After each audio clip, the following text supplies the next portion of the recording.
जय हिंद। नमस्कार साथियों, कैसे हैं आप सभी लोग। उम्मीद करते हैं कि आप सभी लोग अच्छे होंगे। और साथियों, आप सभी लोग की जो तैयारी है बिल्कुल अच्छी तरीके से चल रही होगी।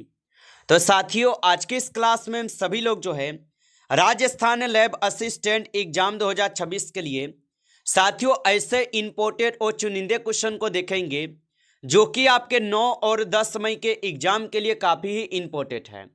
तो आप इस क्लास को बिल्कुल अच्छी तरीके से लास्ट तक देखिएगा और इस क्लास में दिए जाने वाले इन सभी क्वेश्चनों को आप अच्छी तरीके से जरूर याद कर लीजिएगा, जिससे कि आप जो है अपने एग्जाम में सभी क्वेश्चन को आसानी तरीके से बना पाएंगे। तो चलिए क्लास को स्टार्ट करते हैं। उनसे पहले यदि आप इस चैनल पे पहली बार जुड़े हैं तो आप जो है इस चैनल को सब्सक्राइब कर लीजिए और सब्सक्राइब करके ऑल नोटिफिकेशन को ऑल पे दबा के जुड़ जाइए, जिससे कि जब भी कोई नई क्लास हो सबसे पहले क्लास का नोटिफिकेशन जो है आपके पास पहुंच सके। तो आप इस चैनल को सब्सक्राइब कर लीजिए, साथ ही साथ आप जो है इस क्लास को भी लाइक जरूर कर लीजिएगा। तो चलिए क्लास को स्टार्ट करते हैं और देखिएगा क्वेश्चन क्या पूछा है।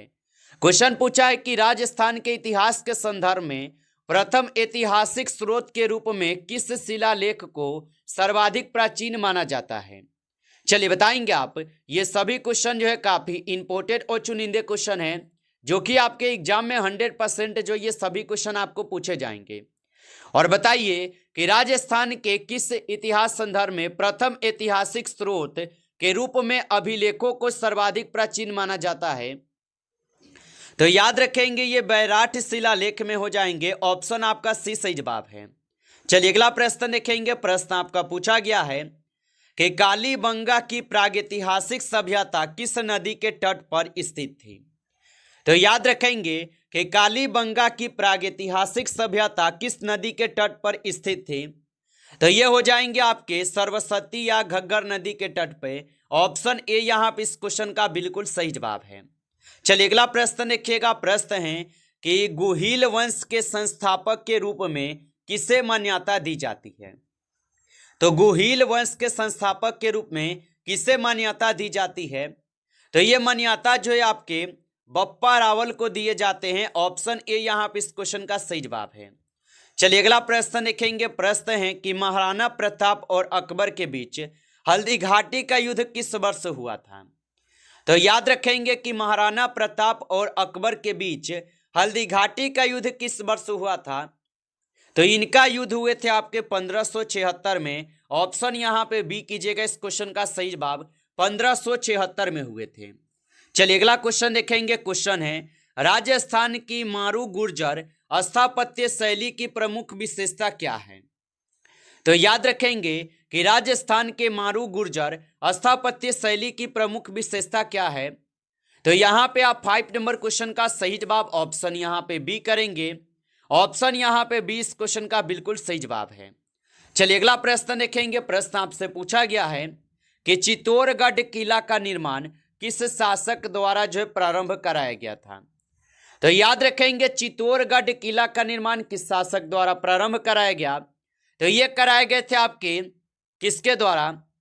तो यहाँ पे इस क्वेश्चन का आप सही जवाब ऑप्शन सी करेंगे। ऑप्शन सी सही जवाब है। चलिए अगला प्रश्न देखेंगे कि रामदेवरा मेले का संबंध किस लोक देवता से है। तो रामदेवरा मेले का संबंध किस लोक देवता से है। तो ये हो जाएंगे आपके रामदेव जी। ऑप्शन यहाँ पे डी जो इस क्वेश्चन का बिल्कुल सही जवाब दिए गए हैं। आगे देखिए अगला प्रश्न यहाँ पे आपसे पूछा गया है। और प्रश्न क्या आपसे यहाँ पे पूछा गया है कि किशनगढ़ चित्रकला शैली में बनी ठनी चित्र किसके काल में प्रसिद्ध हुआ। तो याद रखेंगे कि किशनगढ़ चित्रकला शैली में बनी ठनी चित्र किसके काल में प्रसिद्ध हुआ। तो ये हुए थे आपके सावंत सिंह के काल में। ऑप्शन यहाँ पे बी सही जवाब है। चलिए अगला प्रश्न देखेंगे। प्रश्न आपसे है कि राजस्थानी भाषा की डिंगल शैली मुख्यतः किससे संबंधित है। तो राजस्थानी भाषा की डिंगल शैली मुख्यतः किससे संबंधित है। तो ये हो जाएंगे आपके वीर रस काव्य से। ऑप्शन आपका बी जो यहाँ पे इस क्वेश्चन का सही जवाब है। अगला प्रश्न देखिएगा। प्रश्न है कि गैर लोक नृत्य मुख्यतः राजस्थान के किस क्षेत्र में प्रचलित है। तो गैर लोक नृत्य मुख्यतः राजस्थान के किस क्षेत्र में प्रचलित है। तो ये हो जाएंगे मेवाड़ में, ऑप्शन ए कीजिएगा सही जवाब मेवाड़ में हो जाएंगे। अगला प्रश्न देखिएगा, प्रश्न है राजस्थान की पारंपरिक बोरला आभूषण मुख्यतः शरीर के किस भाग में जो है ना धारण किया जाता है। तो राजस्थान की पारंपरिक बोरला आभूषण मुख्यतः शरीर के किस भाग में धारण किया जाता है। तो याद रखेंगे ये धारण किए जाते हैं आपके माथा में, ऑप्शन यहाँ पे सी सही जवाब है माथा में। चलिए अगला प्रश्न देखेंगे, प्रश्न है कि दिलवारा जैन मंदिर किस शासक के काल में जो है ना निर्मित हुआ। चलिए बताएंगे, तो दिलवारा जैन मंदिर किस शासक के काल में निर्मित हुआ। तो ये निर्मित हुए थे आपके चालुक्य शासक के काल में, ऑप्शन यहाँ पे 20 क्वेश्चन का सही जवाब है चालुक्य शासन के काल में। अगला प्रश्न यहाँ पे है, राजस्थान के किस रियासत ने 1818 ईस्वी में सर्वप्रथम ब्रिटिशों से संधि की। तो राजस्थान के किस रियासत ने 1818 ईस्वी में सर्वप्रथम ब्रिटिशों से संधि की। तो यहाँ पे सही जवाब भरतपुर हो जाएंगे, ऑप्शन डी कीजिएगा सही जवाब भरतपुर हो जाएंगे। अगला प्रश्न देखेंगे, प्रश्न आपसे पूछा है 1857 के विद्रोह के दौरान नसीराबाद छावनी में विद्रोह जो है ना कब हुआ। तो 1857 के विद्रोह के दौरान नसीराबाद छावनी में विद्रोह कब हुआ। तो ये विद्रोह हुए थे मई 1857 में, ऑप्शन ए सही जवाब है मई 1857 में हुआ।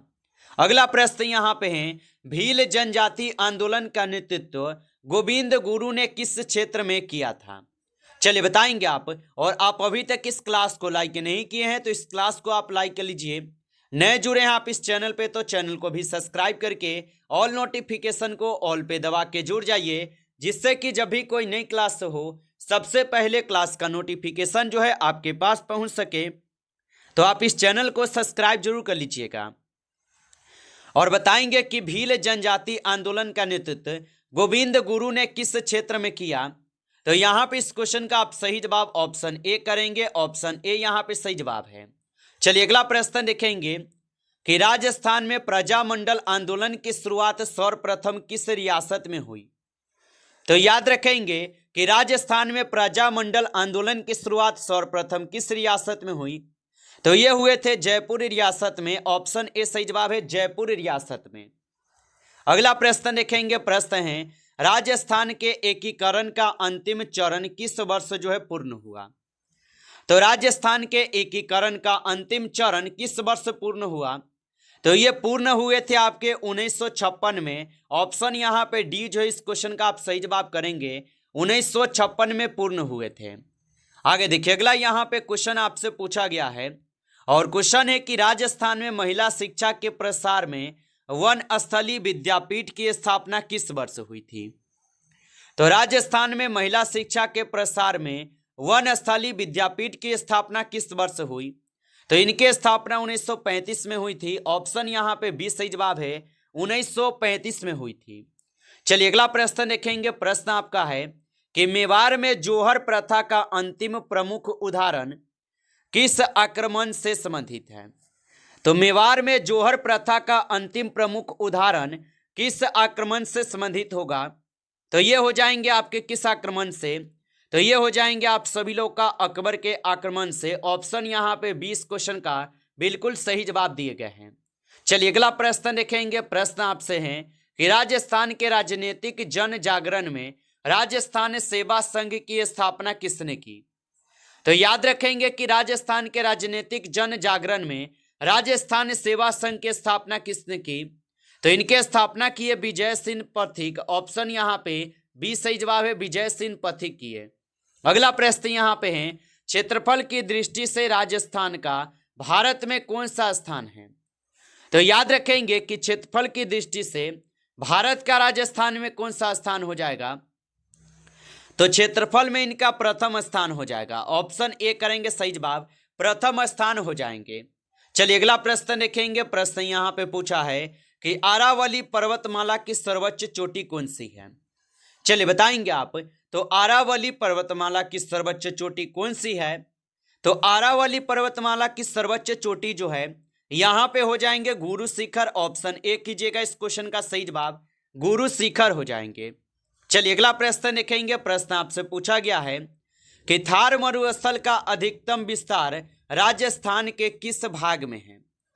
तो थार मरुस्थल का अधिकतम विस्तार राजस्थान के किस भाग में होगा? तो यहाँ पे 23 क्वेश्चन का सही जवाब ऑप्शन सी है, पश्चिम में। ऑप्शन आपका सी सही जवाब है, पश्चिम में हो जाएगा। चलिए अगला प्रश्न यहाँ पे पूछा है आपसे, और प्रश्न क्या पूछा है कि राजस्थान की कौन सी यहाँ पे नदी पूर्णतः राज्य के भीतर प्रभावित होती है? तो राजस्थान की कौन सी नदी पूर्णतः राज्य के भीतर प्रभावित होती है? तो याद रखेंगे यहाँ पे हो जाएंगे बनास नदी। ऑप्शन यहाँ पे बी सही जवाब है, बनास नदी होगा। आगे देखिए अगला प्रश्न यहाँ पे आपसे पूछा गया है, और प्रश्न है कि राजस्थान में औसत वार्षिक वर्षा जो ये सर्वाधिक किस क्षेत्र में होती है? तो याद रखेंगे कि राजस्थान में औसत वार्षिक वर्षा सर्वाधिक किस क्षेत्र में होती है? तो ये होते हैं आपके दक्षिण पूर्व पठार में। ऑप्शन यहाँ पे डी इस क्वेश्चन का सही जवाब है। चलिए अगला प्रश्न देखेंगे। प्रश्न आपसे है कि केवलादेव राष्ट्रीय उद्यान किस कारण से जो है विश्व प्रसिद्ध है? तो केवलादेव राष्ट्रीय उद्यान किस कारण से विश्व प्रसिद्ध होगा? तो ये हो जाएंगे आपके प्रवासी पक्षी के लिए। ऑप्शन यहाँ पे 20 क्वेश्चन का सही जवाब होगा। चलिए आगे देखेंगे। अगला प्रश्न यहाँ पे आपसे पूछा गया है, और प्रश्न पूछा है कि मरुस्थलीकरण की समस्या का प्रमुख कारण क्या है? तो मरुस्थलीकरण की समस्या का प्रमुख कारण क्या है? तो इसका कारण हो जाएंगे वनों की अधातु कटाई। ऑप्शन यहाँ पे 20 क्वेश्चन का सही जवाब है। चलिए अगला प्रश्न देखेंगे। प्रश्न है कि राजस्थान का कृषि जलवायु क्षेत्र मुख्यतः किस फसल के लिए जो है ना प्रसिद्ध है?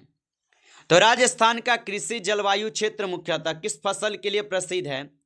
तो ये हो जाएंगे आप सभी लोग का किसके लिए? तो बाजरा के लिए है। ऑप्शन आपका सी सही जवाब है, बाजरा के लिए। चलिए आगे देखेंगे। अगला प्रश्न यहाँ पे आपसे पूछा गया है कि राजस्थान देशों में ऊन उत्पादन में किस स्थान पर है? तो राजस्थान देश में ऊन उत्पादन में किस स्थान पर है? तो ऊन उत्पादन में प्रथम स्थान पे हो जाएंगे राजस्थान। ऑप्शन ए सही जवाब है। अगला प्रश्न देखेंगे। प्रश्न आपका है कि इंदिरा गांधी नहर परियोजना का जल स्रोत कौन सी नदी है? चलिए बताएंगे आप। तो इंदिरा गांधी नहर परियोजना का जल स्रोत कौन सी नदी है? तो यहां पे हो जाएंगे सतलुज नदी। ऑप्शन सी सही जवाब है, सतलुज नदी होगा। आगे देखिए अगला प्रश्न यहां पे आपका पूछा है कि माही बजाज सागर परियोजना किस जिले में स्थित है? तो माही बजाज सागर परियोजना किस जिले में स्थित होगा? तो ये हो जाएंगे आपके बांसवाड़ा जिले में। ऑप्शन यहाँ पे बी सही जवाब है, याद रखेंगे। चलिए अगला प्रश्न देखेंगे। प्रश्न है राजस्थान में यहाँ पे पारंपरिक जोहर का संबंध किससे है? तो राजस्थान में पारंपरिक जोहर का संबंध किससे हो जाएगा? तो यहाँ पे 34 क्वेश्चन का सही जवाब ऑप्शन यहाँ पे आप जो है बी करेंगे, वर्षा जल संचयन हो जाएगा। ऑप्शन बी यहाँ पे सही जवाब है। चलिए अगला प्रश्न देखेंगे। प्रश्न है राजस्थान में सबसे लंबा राष्ट्रीय राजमार्ग कौन सा है?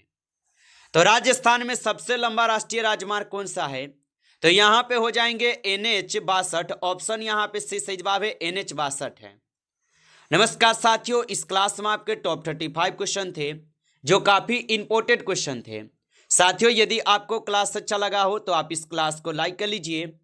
नए जुड़े हैं आप इस चैनल पे तो चैनल को भी सब्सक्राइब करके ऑल नोटिफिकेशन को भी ऑल पे दबा के जुड़ जाइए, जिससे कि जब भी कोई नई क्लास हो सबसे पहले क्लास का नोटिफिकेशन आपके पास पहुंच सके। तो आप इस चैनल को सब्सक्राइब कर लीजिएगा। चलिए फिर मिलते हैं आपसे एक नेक्स्ट टॉपिक के साथ नेक्स्ट क्लास में। तब तक के लिए जय हिंद, जय भारत।